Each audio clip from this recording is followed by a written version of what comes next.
Hey everyone, I'm Chief Meteorologist Jordan Frazier. We're jumping right into your weather watches and warnings, and there's a lot going on in the Northwest. Let me break it down for you guys. All the orange that you see, those are going to be heat advisories. All of the kind of darker pink, that's going to be heat warnings, extreme heat warnings in particular, mainly because we're looking at some really hot temperatures across much of the Northwest, more than they normally see, with some severe weather across much of the Dakotas, including all of central Nebraska. So temperatures, yikes, look at that. Colorado is in those 90s, all of Texas in the 90s, Phoenix in the 110 range, Boise, Idaho also in those 90s. Pretty warm even out toward the East Coast, although not as bad as the heat wave from a few weeks back. So always got to look at the lighter side. I know it's summertime, but I can still complain about the heat during the summer, and I'm sure you guys do too. I love it.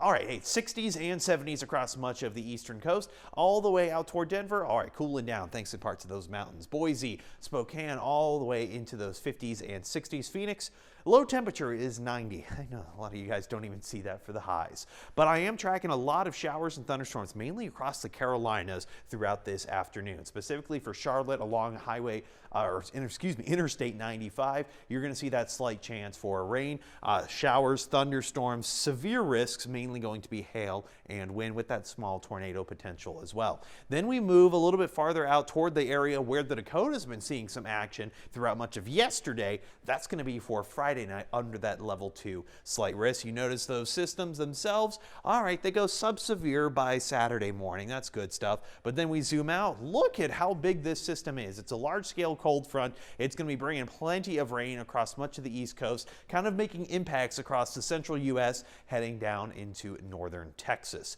So how much rainfall can we see from all of this? I know we've had a lot of flooding lately, so let's kind of talk about that. Mainly going to be Iowa, seeing large-scale impacts, 3 to maybe even 10 inches, potentially, just based on some of that model data, anywhere from about 1 to about 3, maybe 4 inches in much of the southeast. But let's break down some temperatures for you heading into this weekend. All right, maybe recovering from 4th of July last weekend. All right, here we go. Hey, look, we got a lot of those 80s across much of Seattle, 90s in Portland, triple digits potentially for Boise on Sunday. Okay, well, we kind of expect that in Phoenix, but even Sacramento staying in those lower triple digits into those upper 90s.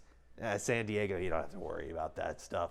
Texas, all right, a lot of those 90s, a few of those 80s, mainly because they're going to be seeing a little bit more of that rain and thunderstorm potential with that incoming cold front. In the southeast, kind of sticking right around that summertime pattern, a mix of those 90s and 80s. So just make sure you're staying safe this weekend.